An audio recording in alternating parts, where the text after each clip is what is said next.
Olá pessoal, sou José Roberto Lunas, sou seu professor de políticas públicas no curso de especialização em gestão pública e casualmente também sou o coordenador de curso de vocês.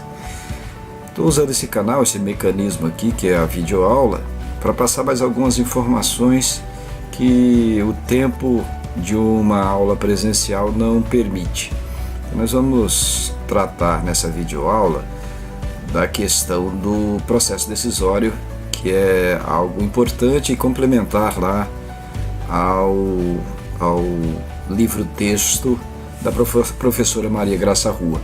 Tem algumas coisas que a gente acha que não são abordadas com uma profundidade adequada, então a gente vai fazer essa conversinha rápida aqui sobre o processo decisório. Então vamos lá. O que é um processo decisório? Por que ele é importante para as políticas públicas? Como é que a gente o entende, né?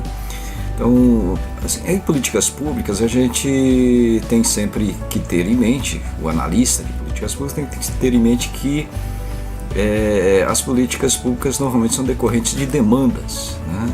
De pessoas demandantes, de uma sociedade demandante, de um grupo de pressão demandante. Então é importante a gente perceber quem é que faz quem é que participa desse processo demandante, né, e quem são os grupos de pressão que influenciam a decisão, de onde surge a demanda, etc. O que é o processo decisório? É um produto do livre jogo de influência e poder entre os grupos de pressão.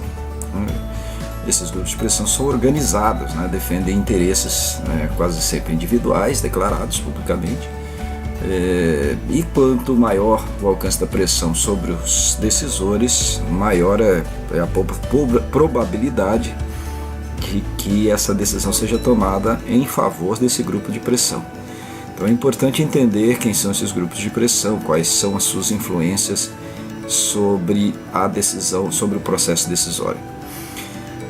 No Brasil temos uma particularidade, que normalmente o processo decisório ele é influenciado por exemplo, clientelismo, né, que é uma característica bem brasileira, né, que é essa coisa da deferência e também da dependência, né, dos atores sociais em relação aos atores políticos, e que cria aquele chamado jeitinho brasileiro e a ideia do toma lá da cá. Você me dá alguma coisa e eu te dou alguma coisa em troca, no caso o voto. Esse clientelismo é uma questão que interfere bastante no processo decisório brasileiro. Mas além disso nós temos outros processos que devem ser entendidos, né, outros fenômenos que são entendidos dentro do processo político brasileiro, que é a questão do prestígio pessoal, a reputação dos atores também pode influenciar, cooptação e corporativismo, né? O corporativismo de grupos que querem preservar o status quo e exercem uma pressão sobre os tomadores de decisão. Além disso, nós temos as influências tradicionais em outros países, que é tradicional em outros países e é tradicional num processo mais técnico, que são a influência dos economistas, administradores, técnicos, que aconselham ou que criam documentos ou que criam processos que são considerados no processo decisório, influências que são consideradas no processo decisório dos tomadores de decisão. Bom, aí, dito isso, né, colocado esse contexto da questão do processo decisório, né, que antecede a questão do processo decisório, existe um outro aspecto que é muito importante também, que são as arenas de embates, que nós vamos tratar em outra videoaula. A gente passa aos modelos decisórios, aos modelos dos processos decisórios. Basicamente, nós temos dois tipos fundamentais de processo decisório. Um é o incremental e o outro é o racional compreensivo. Mas tem alguns outros modelos que também são considerados, o Cabet-Dequin, que também é uma forma, né, de organizar a decisão, e o Mixed Scanning, que é uma outra forma também conhecida dentro desses modelos de processo decisório. Muito bem, que é o processo incremental? Como é que ele funciona, né? O modelo incremental, ele significa tentar solucionar os problemas de forma bem gradual, uma forma em que a gente vai tomando as decisões na medida em que as soluções são experimentadas, né? Sem provocar rupturas nem grandes modificações.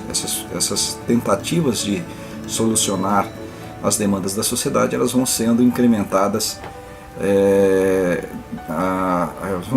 sendo incrementadas de uma forma mais paulatina, né? Esse modelo parte do pressuposto de que a decisão envolve relações de poder e não apenas uma questão técnica. Então, essas relações de poder implicam num diálogo político. Os governos democráticos não possuem total liberdade para a alocação dos recursos públicos e devem negociar com a sociedade. E aí esse modelo acaba sendo o modelo ideal para determinados tipos de política pública e é um modelo preferencial também para determinadas correntes ideológicas. Vamos voltar a esse assunto daqui a pouco. O outro modelo é o racional compreensivo. É um modelo que tenta fazer uma análise prévia de todos os elementos que estão colocados no processo decisório, né? Então a gente precisa conhecer toda a realidade de uma forma racional e compreensiva, ou seja, uma forma de entender todo o contexto, de entender todo o alcance da política, o alcance da decisão, e aí ele toma esse nome de racional compreensivo. Ele é um modelo que se adequa mais à tomada de decisão de gabinete, né? Tradicionalmente, por exemplo, no governo militar, nós tínhamos esse modelo como predominante, porque os técnicos se debruçavam sobre indicadores, sobre análises profundas e racionais que tentavam compreender todos os alcances da tomada de decisão antes da decisão ser tomada. Então eu não estou associando aqui com isso que nesses dois modelos principais, né, exista um modelo ideológico embutido. O que existe sim é uma preferência pela esquerda ou pela direita, do modelo, no caso da esquerda, que prefere muito mais o modelo incremental, e a direita que prefere muito mais o modelo racional compreensivo. Entretanto, isso não é uma regra, porque a própria esquerda tem que usar modelos racionais compreensivos quando está no poder e vice-versa. Quer dizer, a direita também tem que usar modelos incrementais quando está no poder. Então não existe necessariamente, né, um vínculo ideológico com esse processo decisório, mas ela também tem essa questão da preferência, quer dizer, o modelo incremental com uma visão mais à esquerda, uma prática mais dos tomadores de decisão à esquerda, que promovem esse debate, esse diálogo na tentativa, no caso da esquerda, na tentativa de criar uma empatia com os grupos sociais e fazer com que essa tomada de decisão seja, na medida do possível, negociada com a sociedade, com os grupos de pressão que fazem a demanda. Na China, recentemente, houve uma mudança, por exemplo, e aí vocês vão ver um caso, né, que é inverso desse que eu estou falando, do nosso modelo adotado politicamente aqui. Na China, que é um país comunista, normalmente usava para sua tomada de decisão em políticas públicas um modelo decisório mais racional compreensivo. Na verdade, tentou-se, né, no modelo chinês, fazer amplas implantações de políticas públicas, implantação de políticas públicas que alcançasse todo o país, o que não é simples, né, porque é um país gigantesco com uma população enorme, usando modelos racionais compreensivos. E muitas vezes, obviamente, esse processo não era viável, porque as diferenças regionais acabavam solapando o sucesso dessas políticas públicas. Mas recentemente eles começaram a adotar um pouco mais esse modelo incremental, fazendo experimentos, né, primeiro em pequena escala em alguns locais e depois ampliando paulatinamente esse processo para as grandes regiões. Então esses são os modelos principais. Nós temos, como eu disse, mais 2 modelos secundários que são considerados, né, o Mixed Scanning, que é uma tentativa de composição dos elementos dos 2 modelos anteriores, né? Mas assim, ela tem uma distinção, né, que nesse modelo do Mixed Scanning, né, existe uma tentativa de estudos laboratoriais, vamos dizer assim, prévios, né, que permitam a tomada de decisão, assim como é mais ou menos o que está fazendo hoje o processo chinês, né, com decisões incrementais ou decisões racionais, dependendo da necessidade, dependendo de uma análise prévia e da necessidade da política.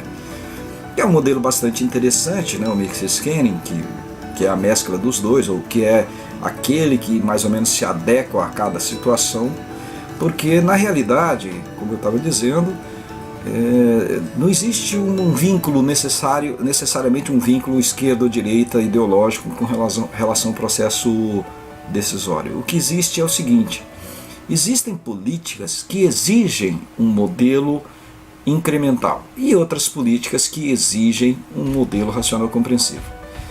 Veja o caso dos programas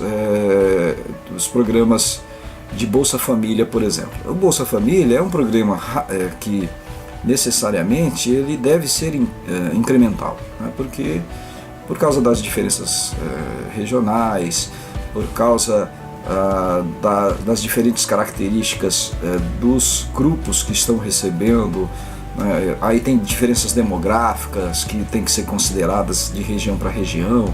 Quer dizer, tudo isso faz com que seja melhor adotar um modelo mais racional, compreensivo.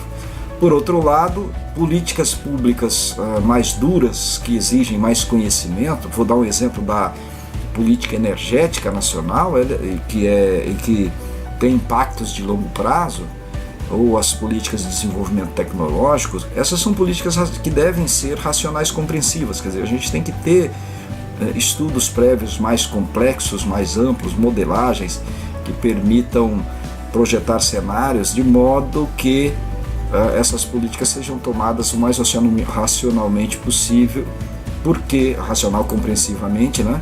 Porque se não for feito assim, a gente perde muito dinheiro, né? A gente desperdiça muito recurso público, né? Nós erramos bastante fazendo experiências que na verdade lá na frente não vão dar bons frutos, ou que por acidente possam dar bons frutos, mas que quando implantados você perde tudo, né? O exemplo plástico disso, por exemplo, na logística, né? Você vê muitas vezes estradas implantadas pela metade, pontes que não dão em lugar nenhum porque a decisão foi bem tomada. Bom, esses são os modelos mais tradicionais. Tem aquele mais exótico que é o do garbage can, né? O garbage can a tradução é tirado na lata do lixo. Então é mais ou menos assim: você vai na sua prateleira e vê se tem lá alguma decisão que já foi tomada e adapta ela para aquela necessidade que você tem naquele momento. Então é por isso que ela é chamada de a tomada de decisão, né, na lata de lixo, porque eu vou lá, reviro a minha lata de lixo e trago aquilo que eu encontrei lá na minha prateleira para o nosso processo decisório. Tá bom, gente? Esses aí são só alguns esclarecimentos, né, sobre o processo de tomada de decisão, que é muito importante para as políticas públicas. Vou usar esse canal aqui com mais frequência, tentar passar para vocês um pouco mais dessas visões em políticas públicas, e também, como coordenador de curso, vou incentivar fortemente, né, os nossos professores a usarem essas videoaulas para ajudar no aprendizado de vocês, para tentar melhorar a nossa relação, né, porque ela é muito ínfima, né, muito pequena, com um encontro presencial só, e a gente precisa, dentro da educação à distância, na medida do possível, tentar estreitar mais essa nossa relação, né, fazer com que haja uma melhor participação e interação entre professor e aluno. Tá? Muito obrigado e um abraço.